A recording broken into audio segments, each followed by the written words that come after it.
All right, welcome in. It is Bears Nation podcast. It is Wednesday, September 13th.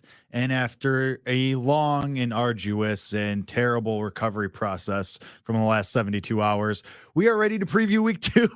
Myself, Jake Hassan, joined as always with Kevin Lapka, brought to you by On Tap Sports Net.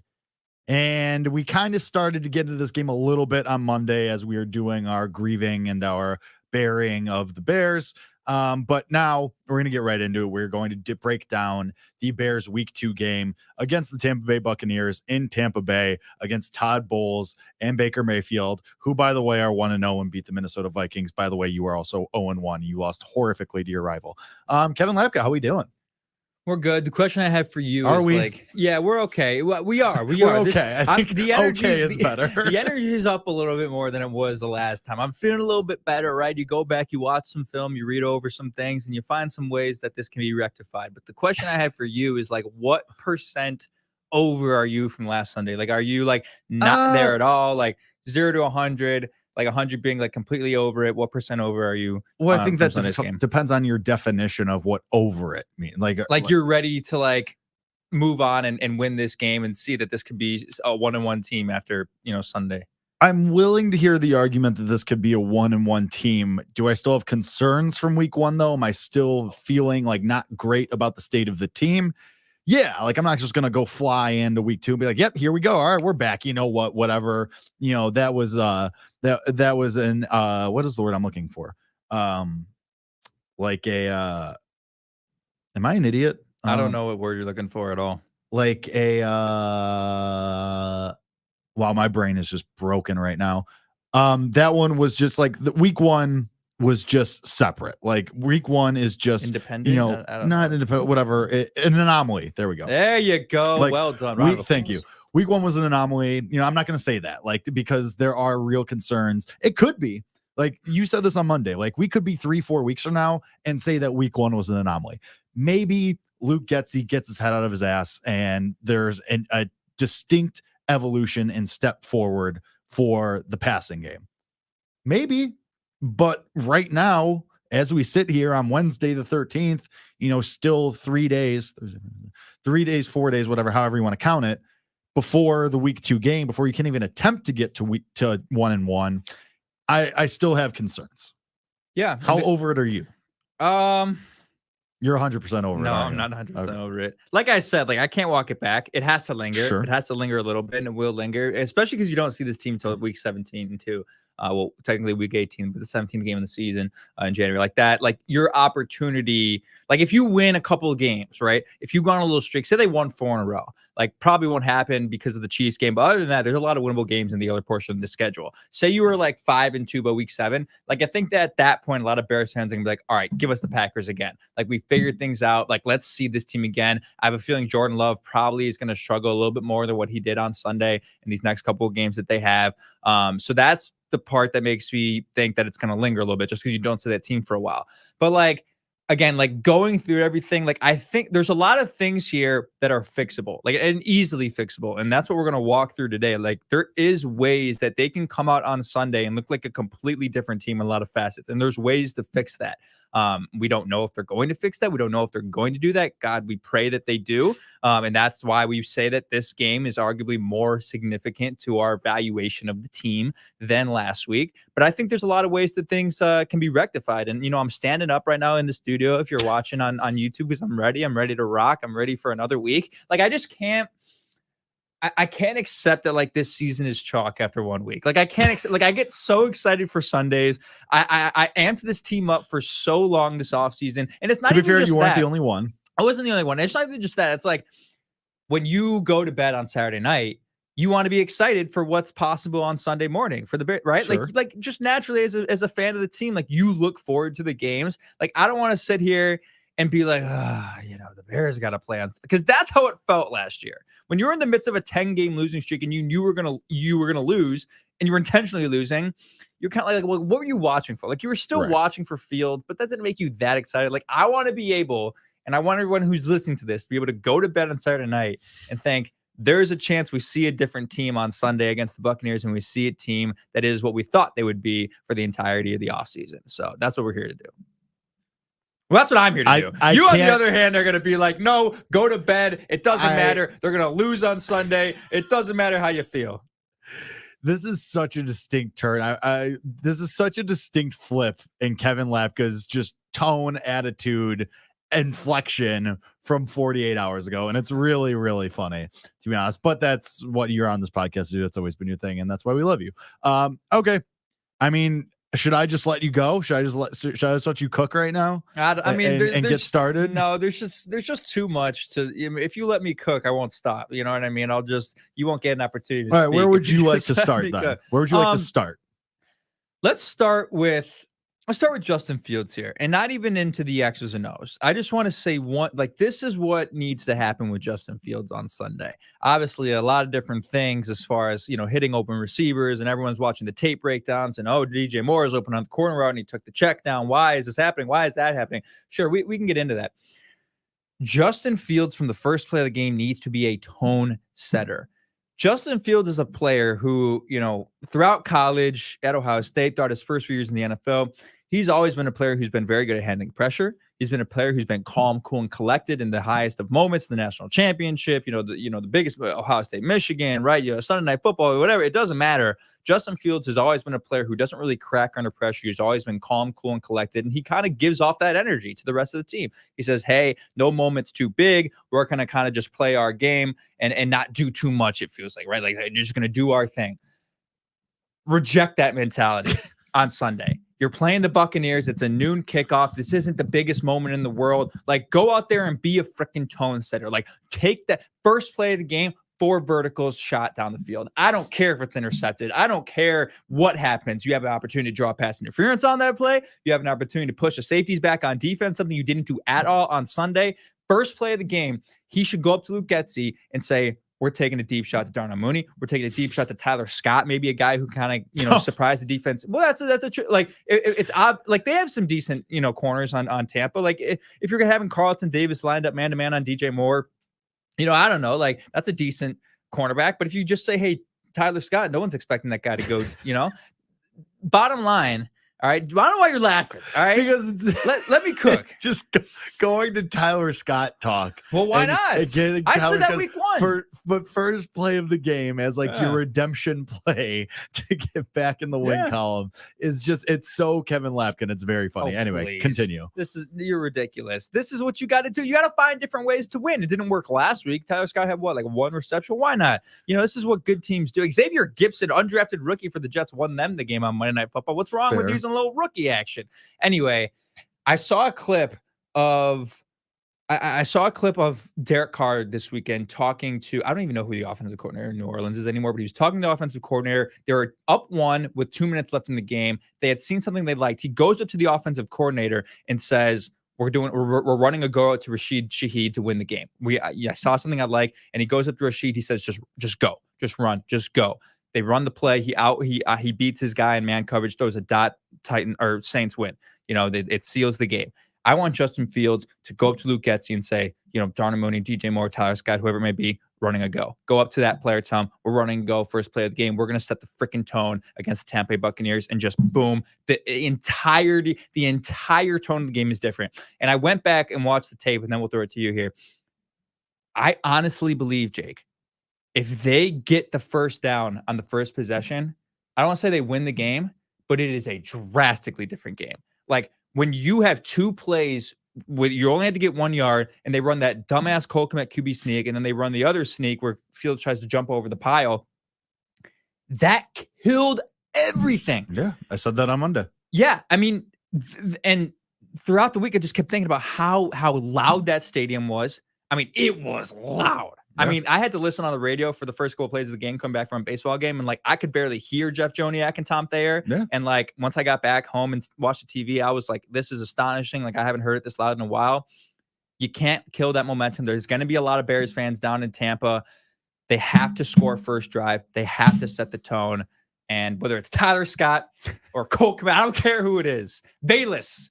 Get Bayless. No, I'm just kidding. Geez. That guy we won't bring out there. But do you agree? That feels necessary. It feels necessary to prove that you've heard the criticisms and that you're willing to adapt. Something that stood out to me and I think it was Adam Johns of The Athletic had written his post-game, article, and it said the offense reminded him of what it was weeks 1 through 6 last year, where you weren't moving the pocket, you weren't doing design runs, you weren't giving Fields the access to the offense he needed to succeed, which I would agree with. I mean, the screen passes are a big part of that, and that's a huge part of what the criticisms were up until week 7 of the season last year, that you weren't doing things that fit Justin Fields' skill set.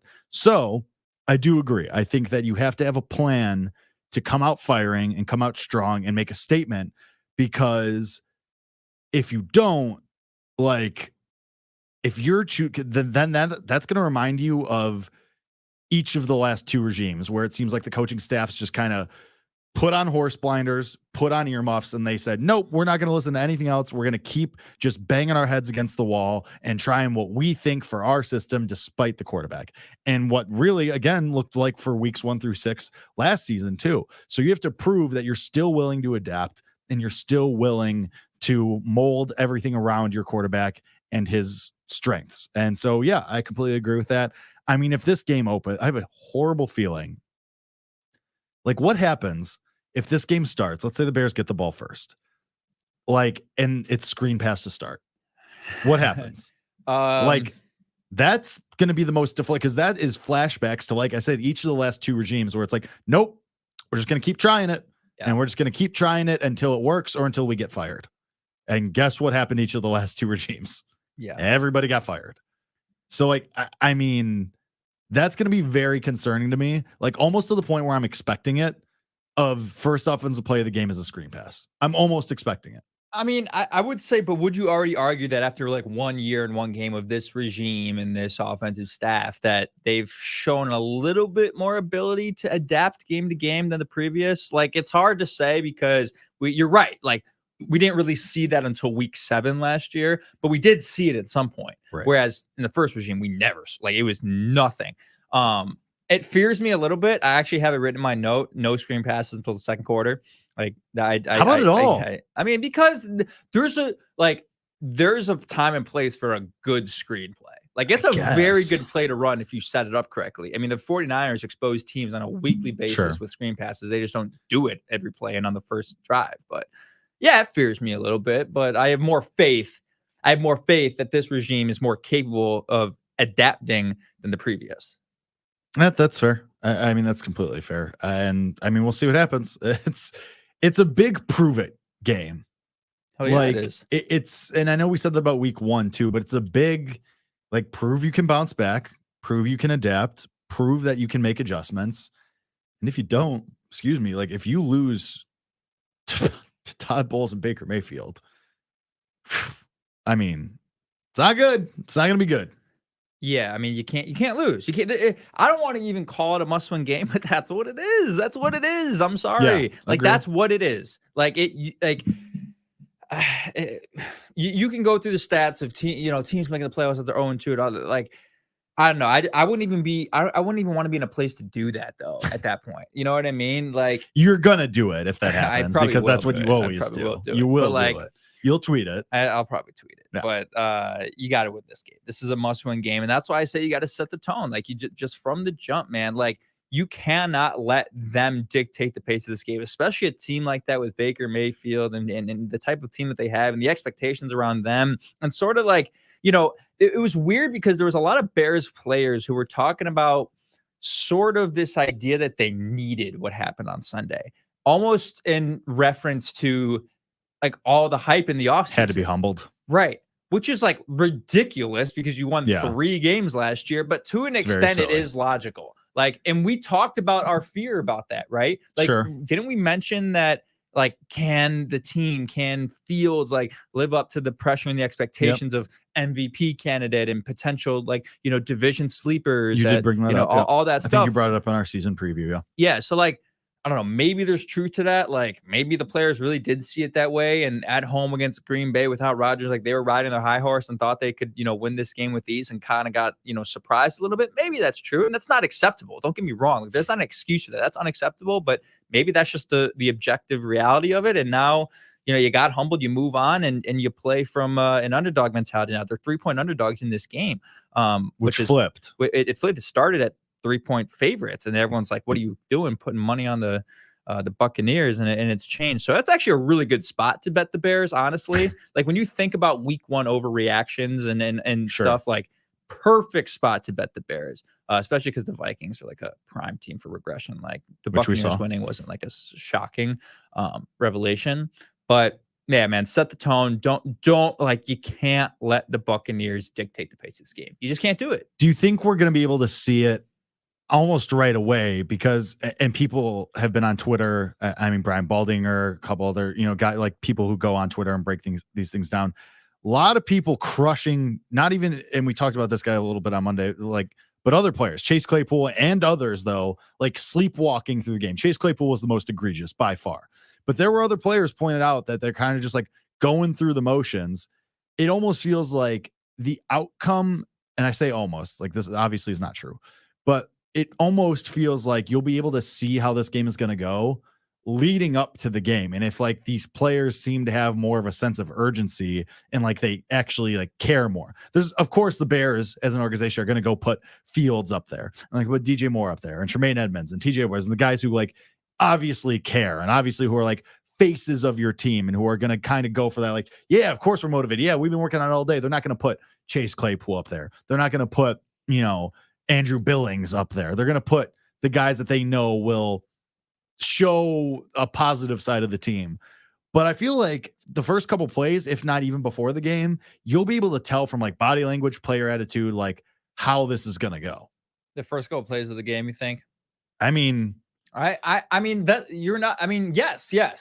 That's why I'm saying you got to set the tone and like hand in hand. It's not just you. What you're talking about is like good football teams and teams that win like 100% effort at every single level, man. Like it wasn't just Claypool like being non-existent in the receiving game. He was getting blown up by cornerbacks far smaller than him on blocking plays that are significant. And then you get guys blown up, behind the line of scrimmage because Claypool can't block. It's like every effort at every single position from the jump, maximum effort from the jump, like no easing into it. I think that's what you're referencing. And that you need to see that. And it's hard to really see that with offensive linemen. You can't really tell if they're just bad, if they're actually not giving a shit. You know what I mean? But with receivers and with running backs and with your quarterback, like it's very obvious. Like it only takes the eye test for that from even people like us who are watching from their couch, thousands of miles away. Like you can tell.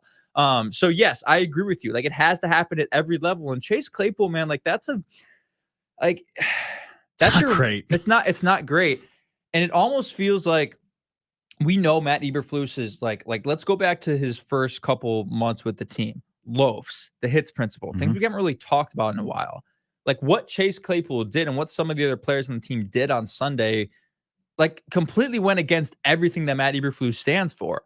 So if that's the case, like if you want to live and die on the hits principle and you want to live and die on loafs, then he shouldn't be active on Sunday. Like and I know there's some people who disagree with that, but guy was non-existent in the past game. Like if you're making Chase Claypool inactive to make Equanimeous St. Brown active as a pass blocker, and a blocker in the run game and a blocker in the receiving game, yeah, that's a trade-off I'd make, especially after the way Claypool played. Like, and it sends a message. Like, that doesn't mean they're going to cut Claypool. That doesn't mean they're going to trade him, although I think that would be an interesting exploration. But it sends a message and says, hey, like, unacceptable. Sit your ass on the bench for a week. If you want to play in this league, you're in a contract year, buddy. Yep. You know that? You're in a contract year. You can't afford to not play games. You can't afford to be inactive when you're trying to make millions of dollars in a competitive league. So maybe they send a message and make him inactive and make Equanimeous St. Brown active or something like that. Who knows?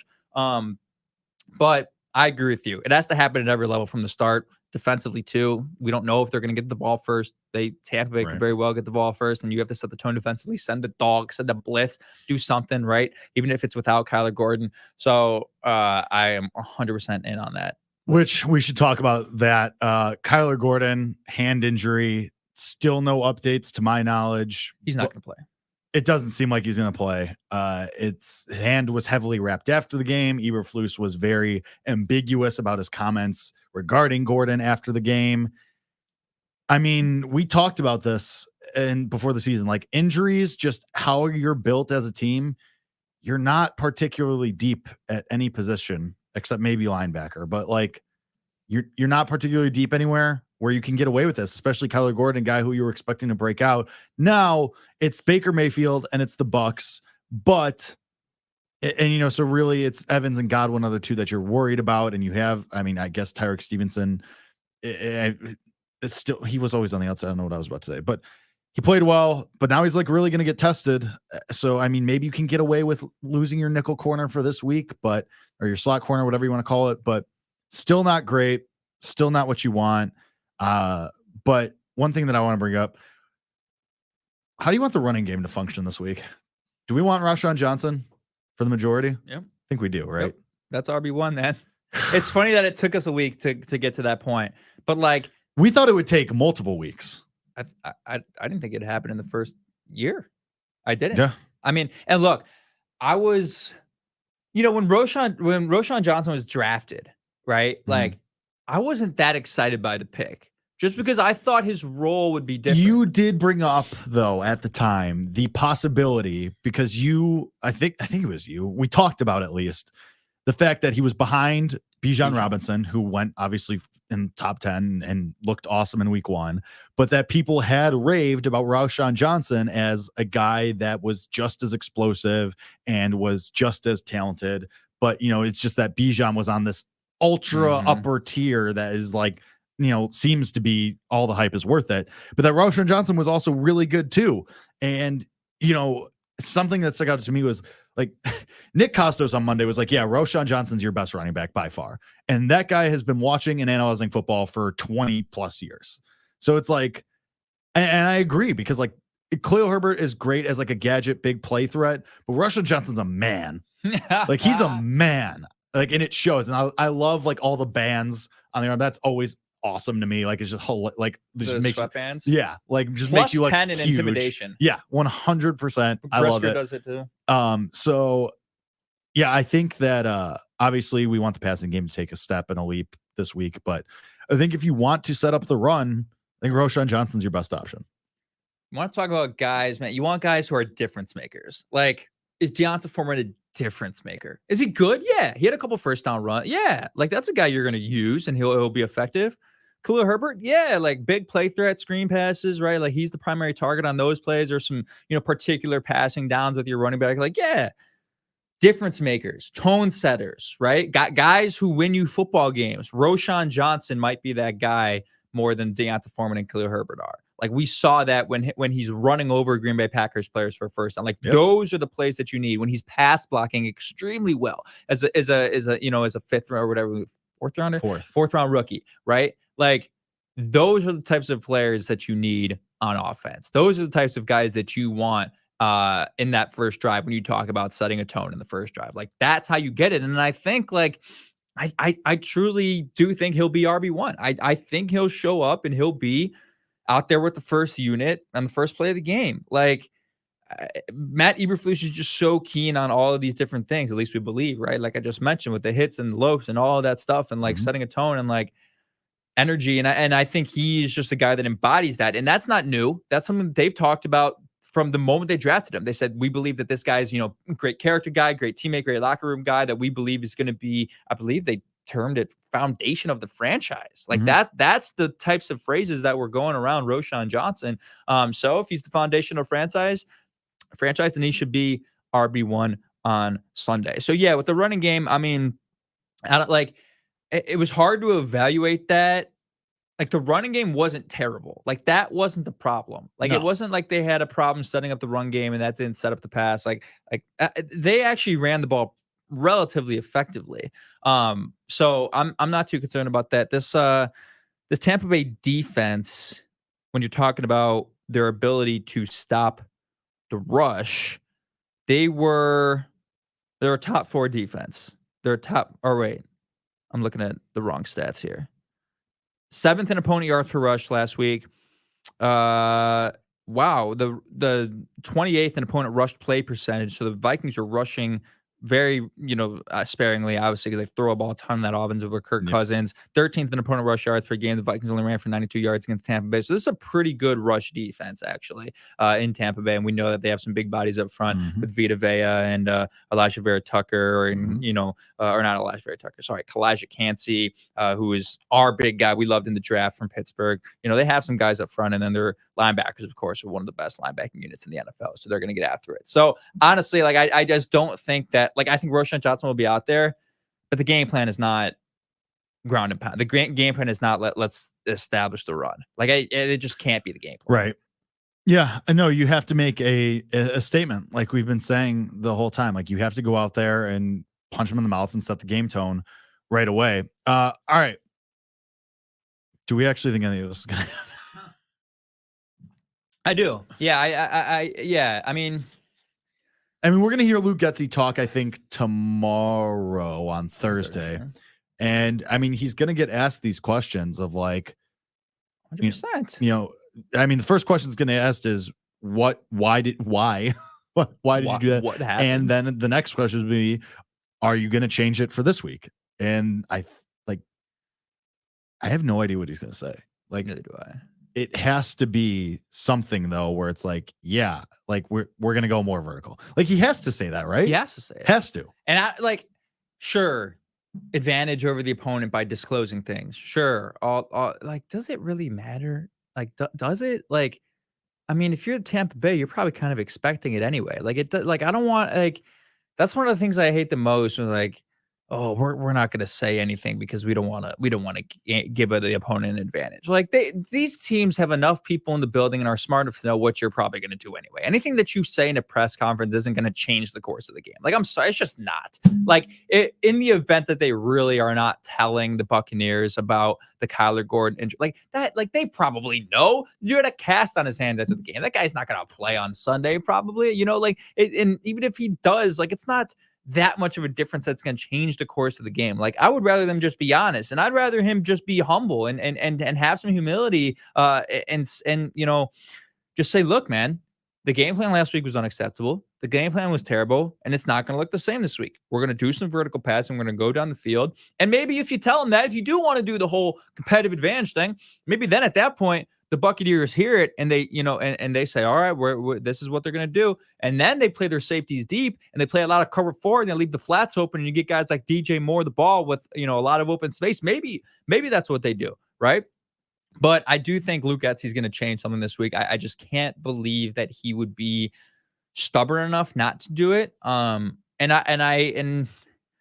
if they don't, like, again, like, it's the same problem that we had with, Trubisky and that staff, of the back and forth of who's to blame. Do they not trust the quarterback, right? Like what's going on here? There's no clarity.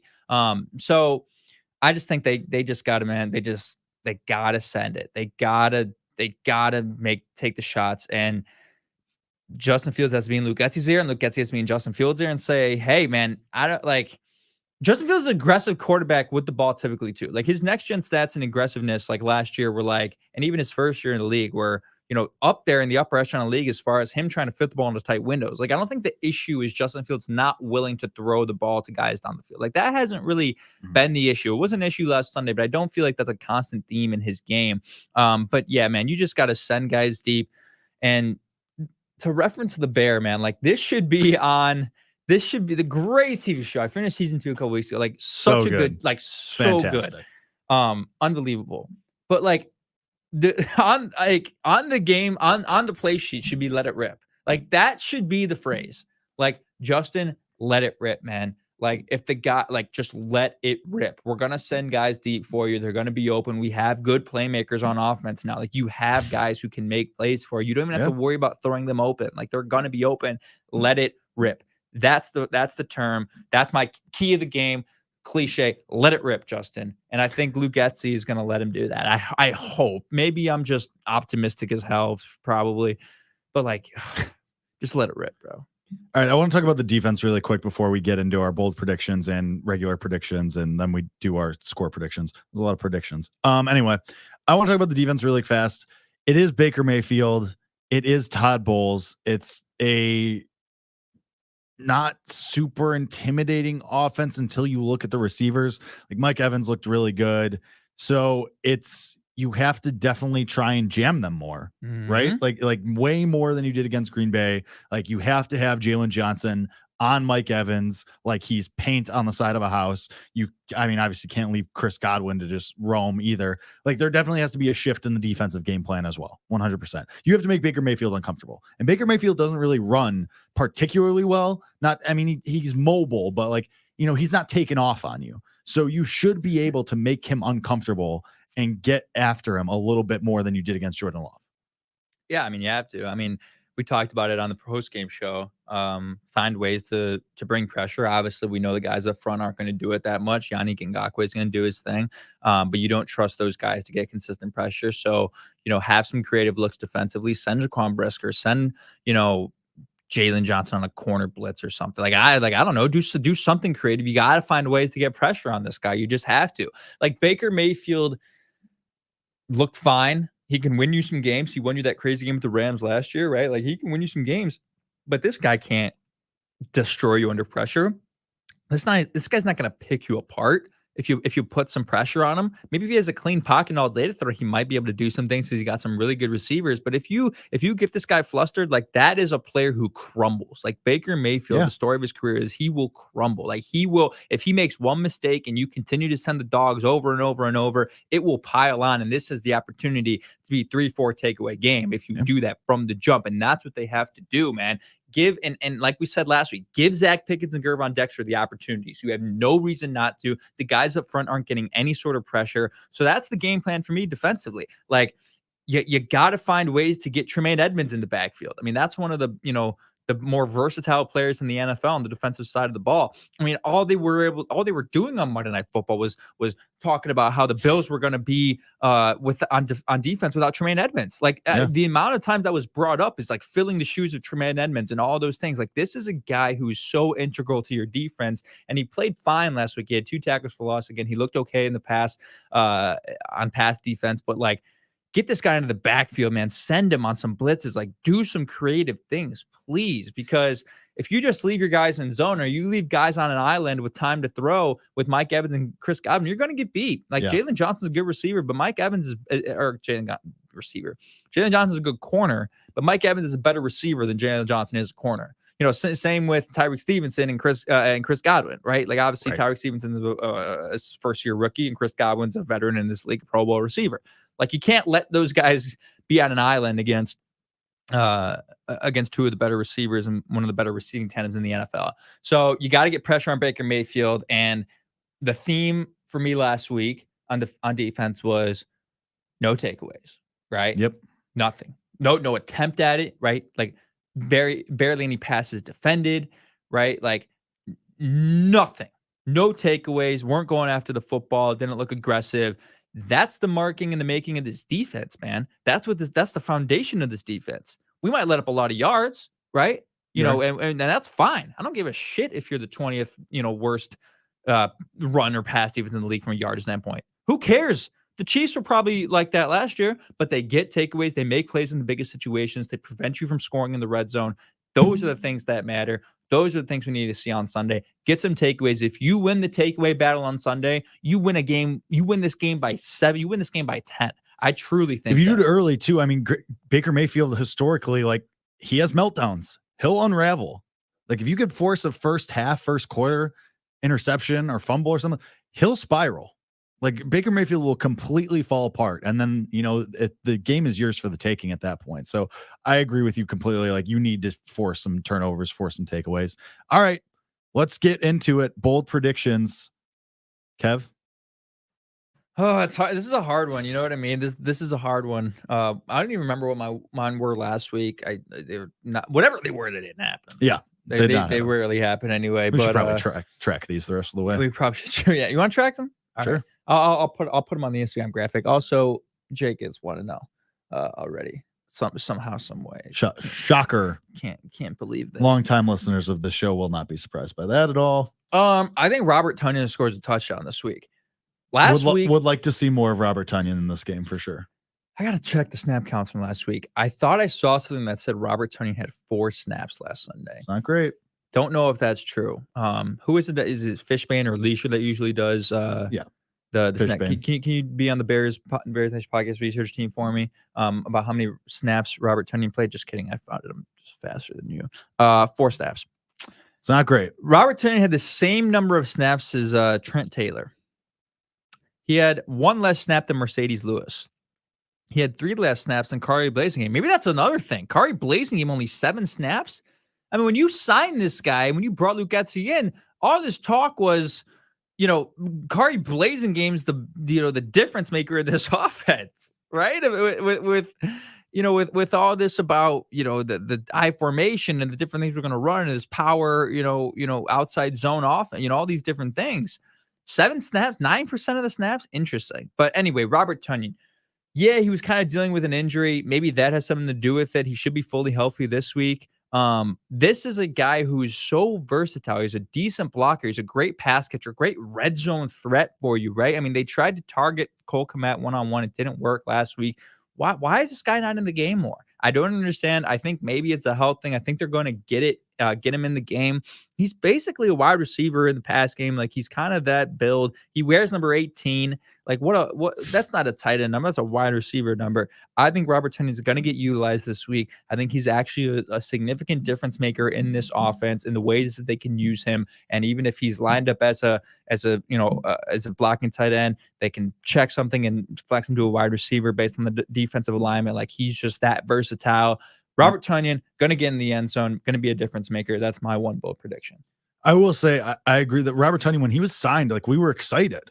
And it was because, even if Cole Kmet doesn't live up to expectations, you have a fallback plan. And this was before Cole Kmet got the contract extension, obviously. But Robert Tonyan's a good fallback plan. Before he tore his ACL, he had all these receiving yards and he looked awesome. And last year was still good, but not great. But he was recovering from the ACL. And so you definitely have way more options if you have him on the field more. And I agree with that. I would love to see Robert Tonyan involved way more.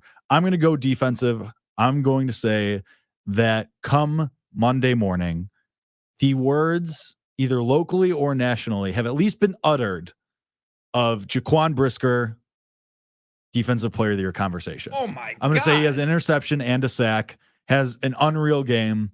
And not that he's going to win, not that he's going to be at the top of the odds board, but just that people start to say, like, could be, in the conversation, or could be, somebody to watch going forward. I think Jaquan Brisker has a sack and an interception and is one of the biggest players of the game once we talk about this game on Monday. It would probably have to be a pick 6 for him to be in the conversation.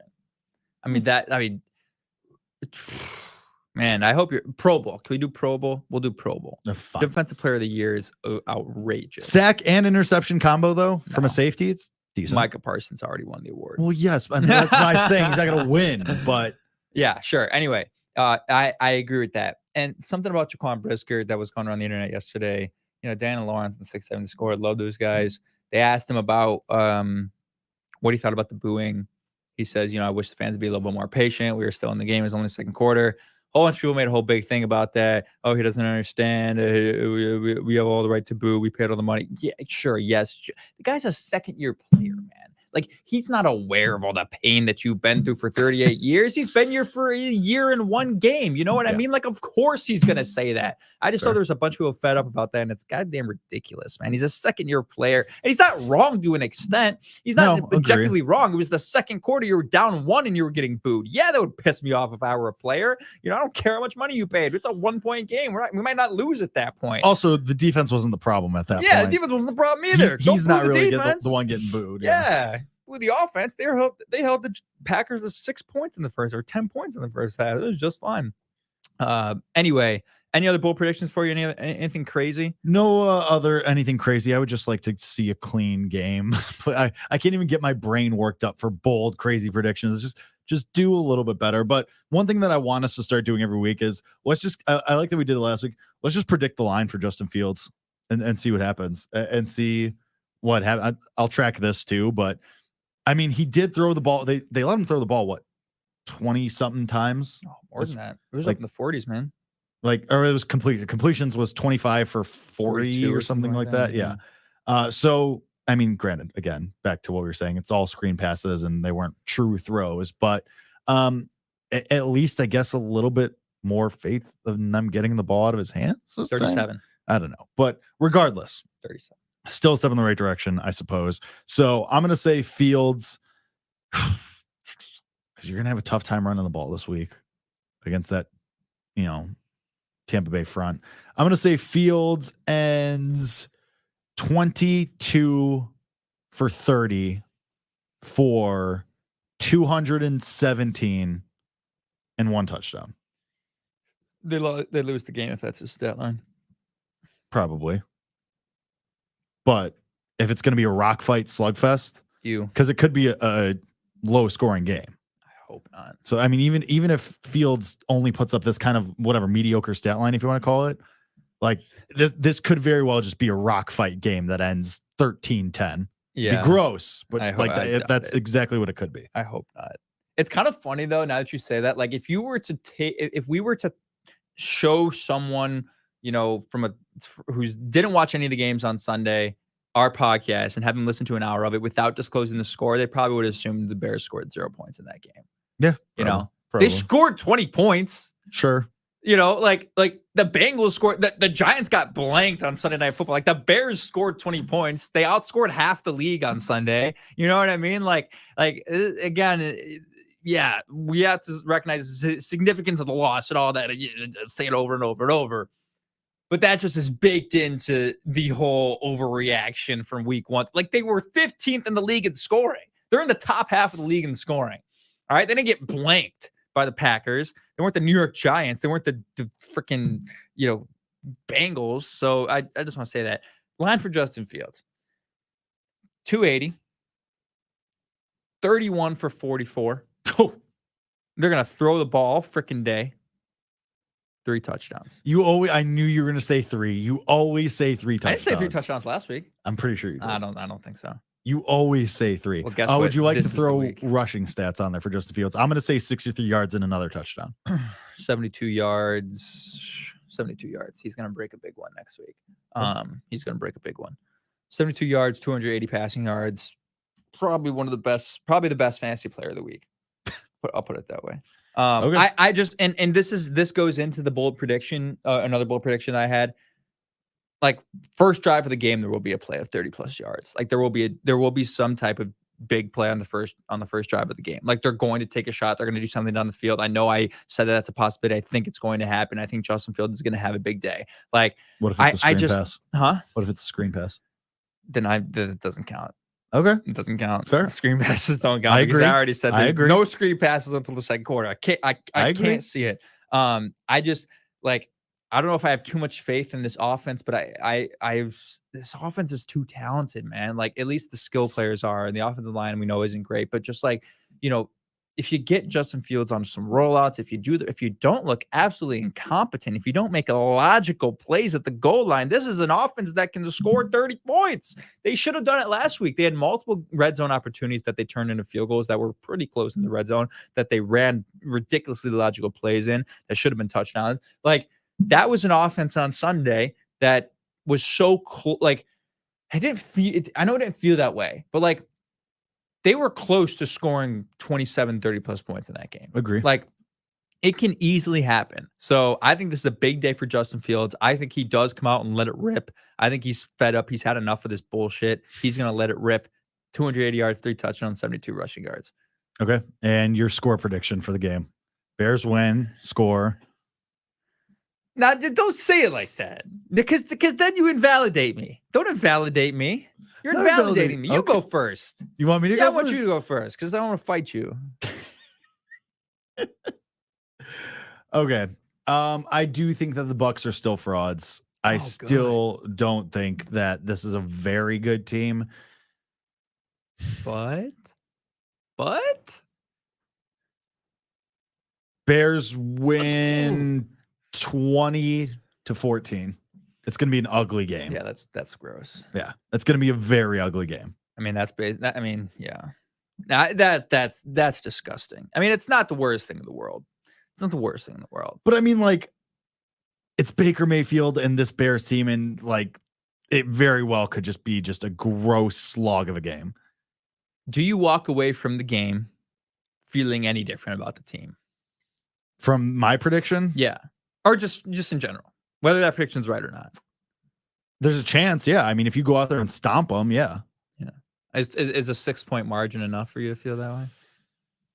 Is a win enough? Maybe that's where we're at right now. I mean, just win. Context matters, like everything. Just win, man. But I mean, yeah, like you said, it's a must-win game, but context matters. If you win 3-0 on a last-second field goal, then I'm not going to feel great because that means the offense stunk again. Yeah. And the defense probably played better, but maybe not.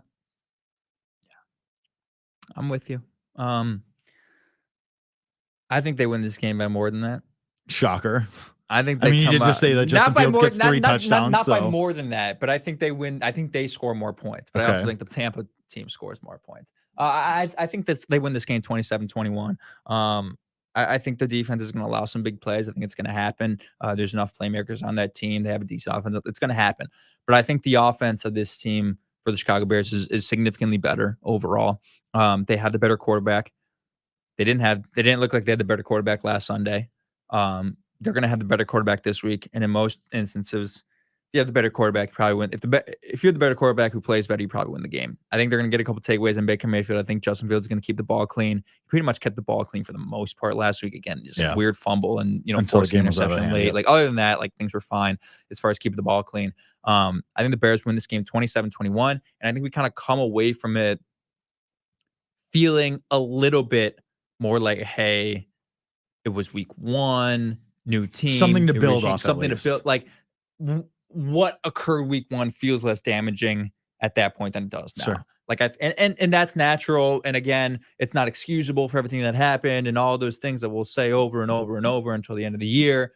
But at the end of the day, it is week 1. It is all that. If you win week 2, that's something to build on. You go. That's the launching point.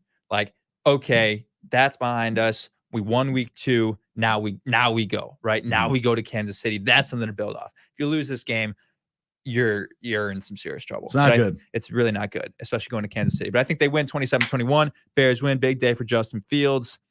Let's do it. What's your confidence level? Out of 10. Out of 10. This team and they're. So what's your confidence level? It's 7.5, man. Oh my God. He's back. He's back. Kevin Lapka's back. I think that mine's at a firm 4. Why? Because of last week. Baker Mayfield, man. Yeah, I know. To the Vikings. That's the reason it's as high as it is. Which team in the NFL this year did you expect to have the most regression?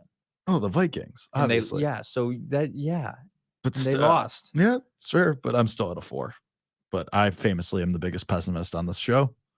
And I can take pride in that. It's unsurprising. So somebody has to keep us Even if level. the Bears were 14-0, you'd be at a 4 going into week 15. Depending on who the opponent would be. It doesn't matter. It's always a 4 for you. And it's always a 7.5 for me. And that's why this show that's exactly the dichotomy of this show. It's called Welcome Balance. To Bears Nation Look Podcast. it up. All right. This has been Bears Nation Podcast. Thank you to all the viewers, all the listeners. You guys are the best. We say it every week. We mean it. Thank you. As always, we will be back on Monday to break down whatever it is that we see in this game. Hopefully it's a win. Hopefully it's an improved offense, but no guarantees. And that's why we watch the games. So we'll be back on Monday to break it all down with you guys. And until then, for myself, for Kevin, this has been Bears Nation Podcast. And as always, bear down.